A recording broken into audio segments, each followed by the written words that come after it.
Hello everyone, welcome to उड़ान classes. इस video में हम क्लास 10th मैथ्स का चैप्टर फर्स्ट करेंगे, रियल नंबर्स। और ये रियल नंबर्स का एक इंट्रोडक्टरी वीडियो रहेगा। तो सबसे पहले हम समझते हैं कि रियल नंबर्स क्या होते हैं। तो ऐसे कोई भी नंबर्स जो आप लोग देखते हो, जो भी यूनिवर्स में एग्जिस्ट करते हैं, उन सभी नंबर्स को ही रियल नंबर्स कहा जाता है। और रियल नंबर्स को हम आगे टू टाइप्स में डिवाइड करते हैं। फर्स्ट है रैशनल नंबर्स एंड सेकंड है इरेशनल नंबर्स। और रैशनल नंबर्स मींस ऐसे नंबर्स जो p बाय क्यू की फॉर्म में होते हैं। और यहाँ कंडीशन है कि जो डिनोमिनेटर में जो नंबर होता है क्यू, वो 0 नहीं होना चाहिए। सो फॉर एग्जाम्पल कोई नंबर लिखा है 2 और उसके नीचे अगर लिखा हो 0 डिनोमिनेटर में, तो इट मीन्स कि ये जो नंबर है ये कोई नंबर ही नहीं है, ये एग्जिस्ट ही नहीं करता है। और इसे हम क्या बोलेंगे? Not defined. तो ये जो भी सारे नंबर्स लिखे हुए हैं ये सभी रैशनल नंबर्स ही होते हैं।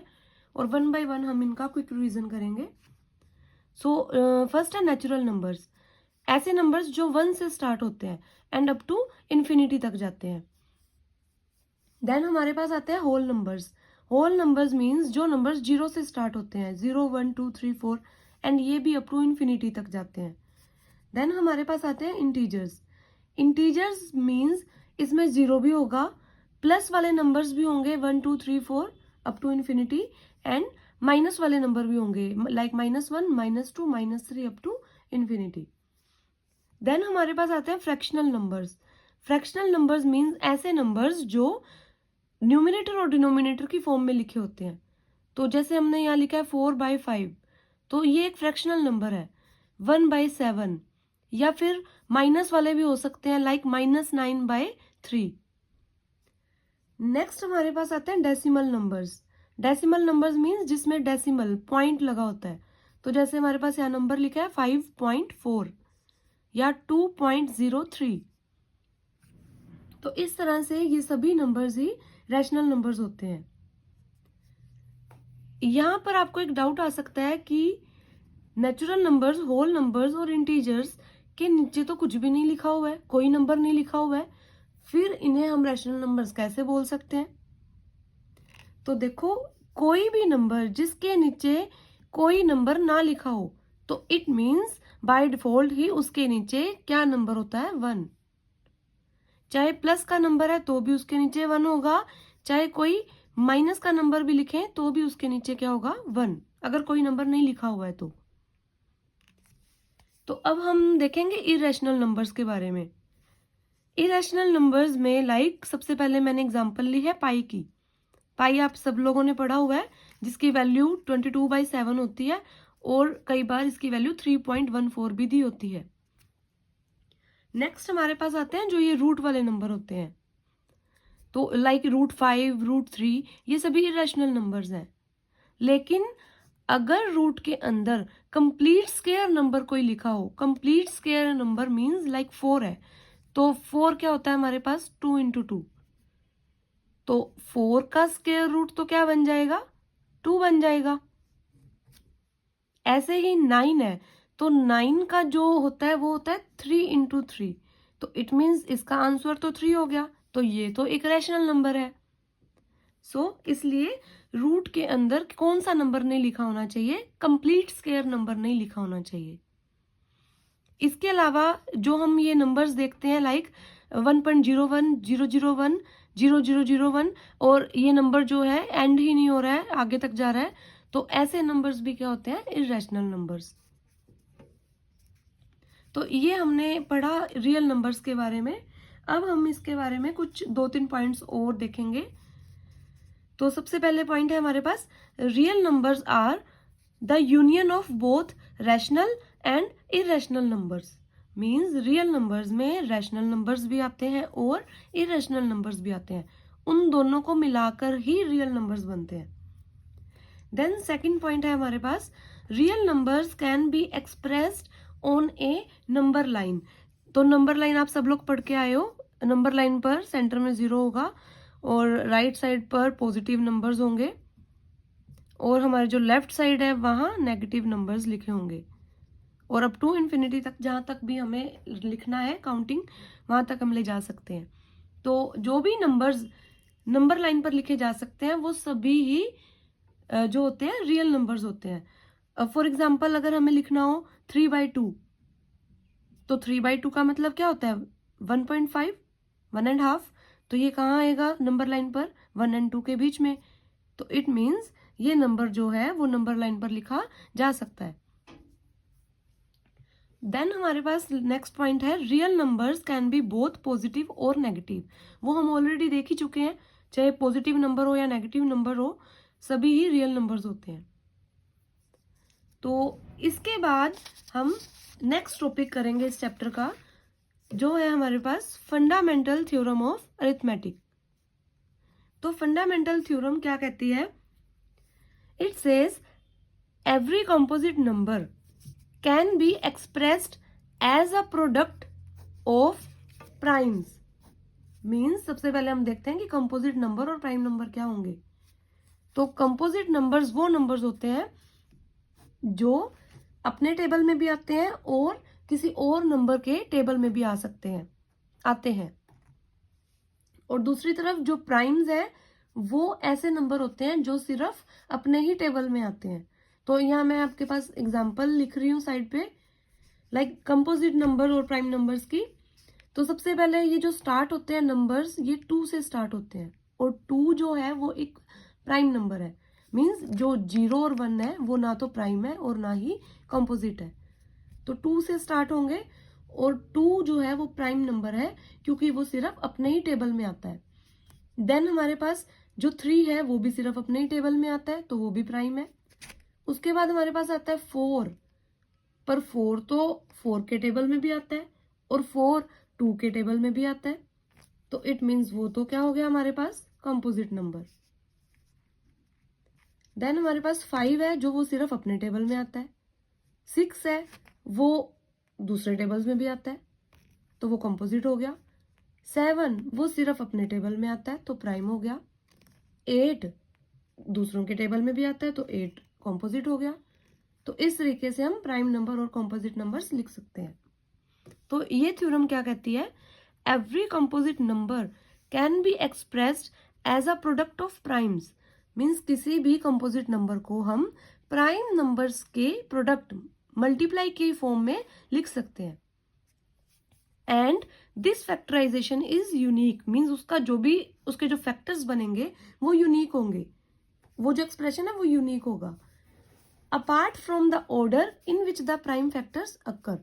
मीन्स जो ऑर्डर है वो चेंज हो सकता है कि 2 बाद में था तो पहले लिख दिया, 3 पहले था बाद में लिख दिया। तो ऑर्डर आगे पीछे जो है हो सकता है, लेकिन जो उसके फैक्टर्स है वो यूनिक होंगे, वो वही रहेंगे। तो इसे हम एक क्वेश्चन के थ्रू समझते हैं। तो इसके लिए हम 2 नंबर्स ले लेते हैं, लाइक 66 एंड 420। तो अब हम क्या करेंगे, इन दोनों नंबर्स का जो है प्राइम फैक्टराइजेशन करेंगे, फैक्टर्स बनाएंगे। तो सबसे पहले हम देखते हैं 66 के। और प्राइम फैक्टराइजेशन नाम से क्लियर हो रहा है वैसे कि यहाँ पर जो भी नंबर्स आएंगे वो प्राइम नंबर्स ही होने चाहिए, कंपोजिट नंबर यहाँ पर नहीं लिखने हैं। तो 66 जो है सबसे पहले हमारे पास 2 से जो है डिवाइड हो जाता है। तो 2 से डिवाइड के लिए आप सब जानते हैं इसका जो लास्ट डिजिट है वो चेक करना है। तो 6 जो है 2 से डिवाइड होता है, 2 के टेबल में आता है, तो इट मीन्स 66 2 से डिवाइड हो जाएगा और हमारे पास आंसर आएगा 33। देन जो ये है ये 2 से डिवाइड नहीं होता है, तो अब हम नेक्स्ट नंबर चेक करेंगे 3, और हमें पता है कि 33 3 से डिवाइड हो जाता है और हमारे पास आंसर आता है 11। अब जो 11 है वो ना 2 से होता, ना 3 से, 5 से, ना 7 से, ये डायरेक्ट किस पे होता है 11 से ही। तो इस तरह से 66 के जो है हमारे पास फैक्टर्स बन गए हैं 2, 3 एंड 11। इसी तरह अब हम 420 के भी फैक्टर्स बनाएंगे। तो 420 देखो लास्ट में 0 है, तो इट मीन्स ये 2 से डिवाइड हो जाएगा। तो 2 से डिवाइड करने पे यहां हमारे पास आंसर आएगा 210। अगेन यहाँ 0 है तो ये फिर 2 से डिवाइड हो जाएगा, तो 2 से डिवाइड करने पे ये हमारे पास आंसर आएगा 105। अब यहाँ तो 5 आ गया, ये तो 2 से डिवाइड नहीं होगा, तो नेक्स्ट हम किस पे चेक करेंगे, 3 पे। और 3 के लिए भी आप डिविजिबिलिटी रूल्स छोटी क्लासेस में पढ़ के आए हो कि इन तीनों का जो भी नंबर्स हैं इनका जो सम है, अगर वो 3 के टेबल में आता हो तो वो ये 3 से डिवाइड हो जाएगा। तो 1 and 0 मीन्स 1 और 1 and 5 मीन्स 6, तो इनका सम जो बना है 6 बना है और वो 3 के टेबल में आता है, तो ये 3 से डिवाइड हो जाएगा और हमारे पास यहाँ आंसर आ जाएगा 35। नाउ फिर से अगर चेक करें तो 3 and 5 इनका सम तो 8 हो गया और 8 तो 3 के टेबल पे नहीं आता है, तो नेक्स्ट हम किसके ऊपर देखेंगे, 5 पर। तो 35 5 से डिवाइड हो जाएगा और हमारे पास आंसर आएगा 7 अब सिर्फ अपने ही टेबल में आता है 7 पे, तो यहाँ आ जाएगा 1। तो इस तरह से हमारे पास 420 के भी प्राइम फैक्टर्स बन गए हैं, 2 2 3 5 एंड 7। अब जो हमने प्राइम फैक्टराइजेशन पढ़ी है, समझी है, उससे हम देखेंगे कि उसका क्या यूज है। तो उससे हम क्या कर सकते हैं, हम 2 नंबर्स का या 3 नंबर्स का, कितने भी नंबर्स का हम जो है एलसीएम और एचसीएफ पता कर सकते हैं। तो अब हम यही समझेंगे कि एलसीएम और एचसीएफ कैसे पता करना है। तो सबसे पहले हम एलसीएम के लिए देखेंगे और इसमें ब्रैकेट में हम नंबर्स लिख लेंगे जो भी दोनों नंबर है। तो ध्यान से समझिए एलसीएम कैसे देखना है हमें। तो सबसे पहले देखो यहाँ पर हम नंबर्स लिख लेते हैं साइड पे कि कौन कौन से नंबर्स इनमें आ रहे हैं। तो एक तो इनमें आ रहा है 2, तो साइड पर लिख लिया 2। और कौन सा नंबर आ रहा है, इन दोनों में ही देखना है अपने को। तो और नंबर आ रहा है हमारे पास 3, उसके अलावा हमारे पास नंबर आ रहा है 5 और है 7, फिर है 11। तो यही 5 तरह के नंबर्स हमें इन दोनों के प्राइम फैक्टराइजेशन में मिले हैं। तो अब हमें एलसीएम देखना है, तो कैसे देखेंगे हम। तो इसके लिए हमें देखना है कि जो 2 है वो ज्यादा बार किस में आया है। जैसे कि 66 में 2 है, सिर्फ एक बार आया है, और 420 में जो 2 है वो कितनी बार आया है, 2 बार। तो ज्यादा बार 2 बार आया है, तो हम यहाँ इसे क्या लिख लेंगे, 2 बार। फिर हम देखेंगे कि जो 3 है वो ज्यादा बार कितनी बार आया है। तो इसमें भी 1 टाइम आया है, इसमें भी 1 टाइम आया है, तो इसे हम सिर्फ एक बार लिख लेंगे। फिर जो हमारे पास है 5 इसमें आया है एक बार और इसमें एक बार भी नहीं आया, तो इसे हम एक बार लिख लेंगे। फिर है 7, तो 7 भी इसमें एक बार आया है, उसमें एक बार भी नहीं आया, तो ज्यादा तो इसी में आया है, तो हमने एक बार लिख लिया। फिर है 11, तो 11 उसमें आया है, इसमें नहीं आया, तो 11 भी एक ही बार आया ज्यादा से ज्यादा, तो वो हमने लिख लिया। तो इस तरह से अब हम इनकी मल्टीप्लाई करेंगे। 2 2s are 4, 4 3s are 12, 12 5s are 60 and 67s are 420 and 420 को हम 11 से मल्टीप्लाई करेंगे तो हमारे पास आंसर आ जाएगा 4620। तो ये हमारा जो है एलसीएम आ गया है। अब हम सेकंड हमें क्या करना है, एचसीएफ फाइंड आउट करना है। तो एचसीएफ भी इस तरह से हम नोट कर लेंगे। तो अब हमें क्या करना है, एचसीएफ फाइंड आउट करना है। और एचसीएफ के लिए हमें क्या करना है, जो कॉमन नंबर होते हैं वो देखने हैं, कॉमन जो फैक्टर्स हैं। तो इसके लिए हम क्या करेंगे, 66 में जो 2 है फैक्टर वो 66 में आ रहा है और 420 में भी 2 लिखा हुआ है, तो ये जो क्या हो गया हमारे पास कॉमन फैक्टर हो गया। तो इसे हमें कितनी बार लिख लेना है, एक बार लिख लेना है। फिर हम नेक्स्ट जो है नंबर देखेंगे, नेक्स्ट नंबर है 3 और हम चेक करते हैं कि क्या 420 में भी 3 लिखा हुआ है। तो हाँ जी, 420 में भी 3 आया है फैक्टर, तो ये भी हमारे पास जो है कॉमन फैक्टर आ गया 3, तो इसे भी एक बार लिख लिया। फिर हमारे पास इसका जो फैक्टर है 11, लेकिन 420 में तो 11 नहीं आया है, तो ये तो कॉमन नहीं है। उसके बाद हमारे पास जो यहाँ है 5 420 का फैक्टर तो है लेकिन 66 का जो फैक्टर है वो नहीं है, तो 5 भी कॉमन नहीं हुआ। और ऐसे ही जो 7 है वो भी इस 420 के फैक्टर में है, 66 में नहीं है, तो वो भी जो है कॉमन नहीं होगा। तो हमारे पास HCF का आंसर क्या आ जाएगा, 2 3 6। तो इस तरह से हम प्राइम फैक्टराइजेशन के through LCM and HCF find out कर सकते हैं। तो अब हम नेक्स्ट देखेंगे relation between LCM and HCF। तो इसका जो रिलेशन है क्या होता है कि जो भी दो नंबर्स हमने लिए हैं, लाइक हमने अभी नंबर्स लिए थे, फर्स्ट नंबर हमने लिया था 66, सेकंड नंबर हमने लिया था 420।